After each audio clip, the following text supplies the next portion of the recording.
Mostly Telugu వాళ్ళ favourite team and అలాగే ఈ టీం ని లోస్ లో ఉన్నప్పుడు చాలా తక్కువ మంది సపోర్ట్ చేశారు. కాకపోతే లాస్ట్ 2 సీజన్స్ నుండి చాలా మంచి ఫాలోయింగ్ వచ్చింది. సో ఈ టీం అనేది హైస్ లో ఉన్నప్పుడే కాకుండా లోస్ లో ఉన్నప్పుడు కూడా సపోర్ట్ చేసిన వాళ్ళు కొంతమంది ఉన్నారు అండ్ అందులో నేను ఒకరిని. ఆ టీమే మన సన్ రైజర్స్ హైదరాబాద్. ఇప్పటి వరకు మనం ఎస్ఆర్హెచ్ ని సపోర్ట్ చేస్తుంటే చాలా మంది ఎన్నో మాటలు అన్నా సరే, వేరే టీమ్స్ వాళ్ళు మనల్ని ట్రోల్ చేసినా సరే ఆ మాటలన్నీ మనం పడుకుంటూ వచ్చాం. కానీ ఇప్పుడు లేటెస్ట్ గా వేరే టీమ్స్ వాళ్ళు అంటున్న మాటలు ఏంటో తెలుసా? ఆ మాటలు చాలా దారుణంగా ఉన్నాయి. సన్ రైజర్స్ హైదరాబాద్ కాదు, సన్ రైజర్స్ పాకిస్తాన్ అని, sun Risers supporters దేశద్రోహులని.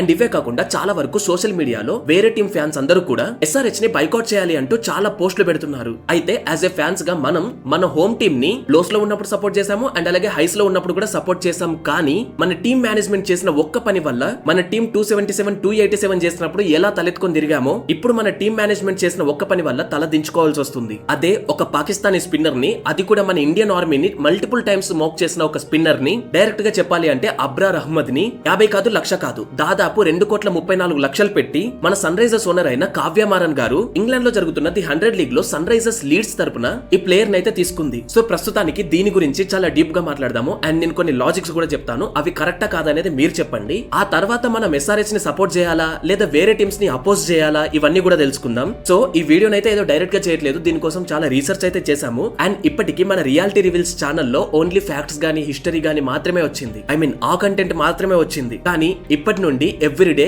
Geopolitical news కూడా వస్తుంది. మేమైతే జియోపాలిటిక్స్ అండ్ కరెంట్ అఫైర్స్ సంబంధించి ఎవ్రీడే ఒక వీడియో చేసి అప్లోడ్ చేయాలి అని అనుకుంటున్నాము. మీరైతే ఖచ్చితంగా సపోర్ట్ చేస్తారు అని ఆశిస్తున్నాము. సో లేట్ చేయకుండా ఫస్ట్ అయితే వీడియోలోకి వెళ్దాం. ఈసీబీ అంటే ఇంగ్లాండ్ క్రికెట్ బోర్డ్. మన ఇండియాలో బీసీసీఐ ఎలా ఉందో అక్కడ కూడా ఈసీబీ ఉంది. అండ్ మన ఇండియాలో ఐపీఎల్ అయితే ఎలా జరుగుతుందో సేమ్ అదే విధంగా ఇంగ్లాండ్ లో కూడా ది 100 అనే ఒక ఫ్రాంచైజ్ లీగ్ జరుగుతుంది. ఈ లీగ్ సేమ్ ఎలా ఉంటుంది అంటే అచ్చం మన ఐపీఎల్ లాగానే ఉంటుంది. అండ్ ఈవెన్ ఐపీఎల్ లో సన్ రైజర్స్ హైదరాబాద్ ఉన్నట్టు యూకే లో జరుగుతున్న ది 100 అనే లీగ్ లో కూడా సన్ రైజర్స్ లీడ్స్ అనే ఒక టీం ఉంది. ఆ టీం యొక్క ఓనర్స్ ఎవరు అంటే మన ఎస్ఆర్హెచ్ ఓనర్స్ అయిన కావ్య మారన్ గారే. అయితే ది 100 లీగ్ సంబంధించిన ఒక 2 to 3 డేస్ కి ముందు జరిగిన ఒక ఆక్షన్ లో మన ఓనర్ కావ్యమ్మ గారు అబ్రార్ అహ్మద్ అనే ఒక పాకిస్తానీ ప్లేయర్ ని కొనింది. అండ్ అది కూడా మంచి రేట్ ఇచ్చి కొనింది, దాదాపు 2,30,00,000 పాకిస్తానీ కరెన్సీలో చూసుకుంటే 7 కోట్లు. ఎప్పుడైతే ఈ డీల్ జరిగిందో అప్పటి నుండి మన సన్ రైజర్స్ హైదరాబాద్ టీం పై అండ్ అలాగే కావ్య గారిపై ఈవెన్ మన ఫ్యాన్స్ పై కూడా చాలా మంది ఫైర్ అవుతున్నారు. సో అసలు ఎందుకని బ్యాక్లాష్ వస్తుంది? దానికి 2 రీజన్స్ ఉన్నాయి. ఒకటి వచ్చేసి ఈజ్ ఏ పాకిస్తానీ ప్లేయర్, ఎప్పటి నుండో మనకు పాకిస్తాన్ కి పడట్లేదు. అండ్ ఈవెన్ ఐపీఎల్ లో కూడా దాదాపు 2009 నుండి పాకిస్తాన్ ప్లేయర్స్ ఆడకూడదు అని ఒక రూల్ తీసుకొచ్చారు. సో ప్రస్తుతానికి అది ఓన్లీ ఐపీఎల్ లో ఉంది, అది ఈసీబీకి మన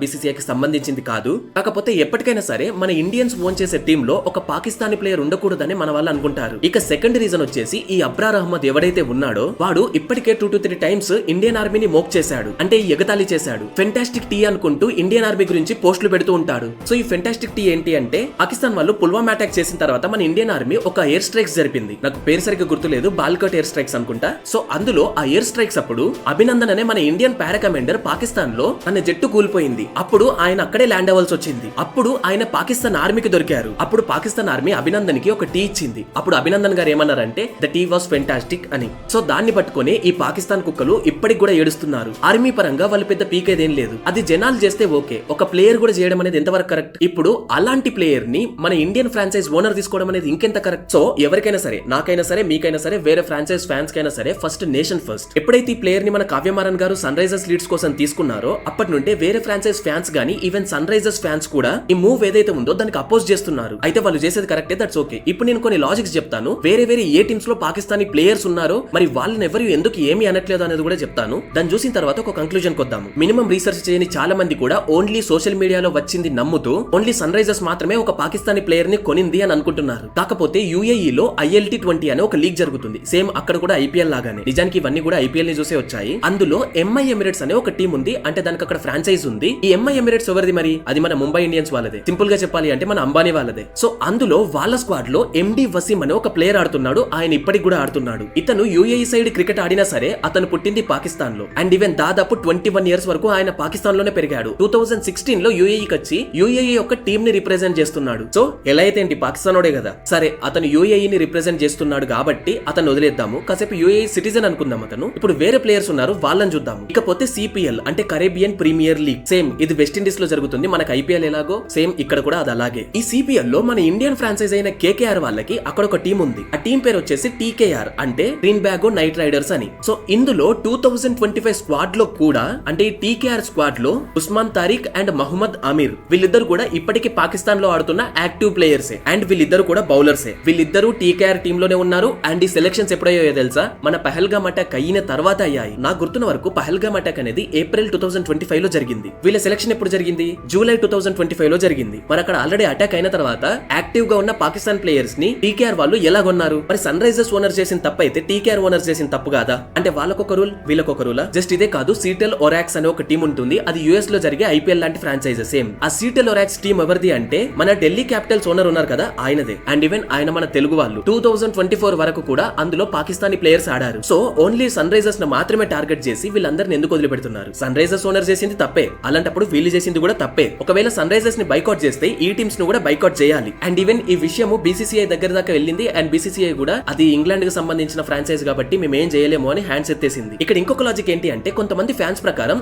అబ్రార్ అహ్మద్ ఇండియన్ ఆర్మీని మోక్ చేశాడు కాబట్టి సన్ రైజర్స్ టీమ్ లో ఉండొద్దు. అంటే వేరే ప్లేయర్స్ ఉంటే ఓకేనా? ఈ టీకేఆర్ లాంటి టీమ్స్ లో వాళ్ళు ఇండియన్ ఆర్మీని మోక్ చేయలేదు, సో వాళ్ళతో ఏం ప్రాబ్లం లేదు. వీళ్ళ లాజిక్ ఎలా ఉంటుంది అంటే శత్రువుల్లో మంచి శత్రువులు చెడ్డ శత్రువులు అని. ఇండియన్ ఆర్మీని మోక్ చేసినా చేయకపోయినా వన్స్ వాళ్ళు మన శత్రువులు అనుకున్నప్పుడు మన ఇండియన్ కి సంబంధించిన టీమ్స్ లో గానీ మన ఇండియన్స్ ఓనర్స్ గా ఉన్న ఫ్రాంచైజ్ లో గానీ పాకిస్తానీ ప్లేయర్స్ ఆడడం అవసరమా? సో దీని గురించి మన ఇన్స్టాగ్రామ్ లో ఆల్రెడీ నేను ఒక రీల్ చేసినప్పుడు చాలా మంది అదే కామెంట్ చేశారు. అబ్రార్ అహ్మద్ మన ఇండియన్ ఆర్మీని మోక్ చేశాడు, వేరే వాళ్ళు మోక్ చేయలేదు కాబట్టి ఓకే అని. సో అలాంటప్పుడు మొన్న బంగ్లాదేశ్ లో ఒక హిందూని చంపినప్పుడు కేకేఆర్ వాళ్ళు బంగ్లాదేశ్ కి సంబంధించిన ముస్తఫిజుర్ రెహమాన్ అనే ఒక ప్లేయర్ ని తీసుకుంది. ఆ తర్వాత బంగ్లాదేశ్ లో హిందూస్ ని చంపుతున్నారు, మీరు బంగ్లాదేశ్ ప్లేయర్స్ ని తీసుకోవద్దు అన్న తర్వాత కేకేఆర్ ముస్తఫిజుర్ రెహమాన్ ని రిలీజ్ చేసింది. ఇక్కడ పాయింట్ ఏంటి అంటే ముస్తఫిజుర్ రెహమాన్ వెళ్లి ఎవరైనా హిందూని చంపాడా? వాళ్ళ దేశంలో ఉన్న కొంతమంది హిందూస్ ని చంపారు. ఈ ప్లేయర్ అయితే వెళ్లి చంపలేదు కదా. మరి అలాంటప్పుడు ఆ ప్లేయర్ ని తీసేశారు కదా, అంటే ఆ ప్లేయర్ తప్పు లేకపోయినా ఆ ప్లేయర్ ని తీసేశారు కదా. మరి అదే విధంగా కరేబియన్ ప్రీమియర్ లీగ్ లో టీకేఆర్ లో ప్రస్తుతానికి ఆడుతున్న తారిక్ ని అండ్ అలాగే మహమ్మద్ అమీర్ ని ఎందుకని తీసేయట్లేదు? బంగ్లాదేశ్ ప్లేయర్ మిస్టేక్ చేయకపోయినా సరే అతన్ని అయితే తీసేశారు అండ్ దట్స్ ఫైన్. వాళ్ళు కూడా మిస్టేక్స్ చేయకపోయినా సరే వాళ్ళు పాకిస్తాన్ ప్లేయర్స్ కదా, మరి వాళ్ళని తీసేయాలి కదా. సో వాళ్ళను ఎవరు ఏమి అనరు, ఓన్లీ ఎస్ఆర్హెచ్ ను మాత్రమే పాయింట్ చేస్తారు. అండ్ ఇక్కడ నేను కూడా ఎస్ఆర్హెచ్ కి ఏం సపోర్టివ్ గా మాట్లాడట్లేదు, కాకపోతే ఎస్ఆర్హెచ్ ని హేట్ చేస్తున్నాము. మనకందరికి కంట్రీ ఫస్ట్ కాబట్టి సన్ రైజర్స్ ఫ్రాంచైజ్ ఏదైతే ఇంగ్లాండ్ లో ఉందో అందులో ఒక పాకిస్తాన్ ప్లేయర్ ఉన్నాడు కాబట్టి అండ్ ఆ ప్లేయర్ ఆడకూడదు. అదే విధంగా యుఐ ఎమిరేట్స్ గానీ ఆర్ లేకపోతే ఈ టీకేఆర్ టీమ్స్ గానీ అందులో ఉన్న పాకిస్తానీ ప్లేయర్స్ ని తీసేయాలి. పాకిస్తానీ ప్లేయర్స్ కాకపోతే వరల్డ్ మొత్తంలో ఇంకా చాలా మంది చాలా బాగా క్రికెట్ ఆడే వాళ్ళు ఉన్నారు. వాళ్ళు మన దేశాన్ని మోక్ చేస్తున్నా సరే, మన దేశానికి వచ్చి నువ్వు హిందువా కాదని చెక్ చేసి టెర్రరిస్ట్ అటాక్ చేసి మన వాళ్ళని చంపేస్తున్నా సరే ఇప్పటికీ మన టీమ్స్ లో గానీ మన ఇండియన్స్ ఓన్ చేస్తున్న ఫ్రాంచైజెస్ లో గానీ పాకిస్తానీ ప్లేయర్స్ అవసరమా?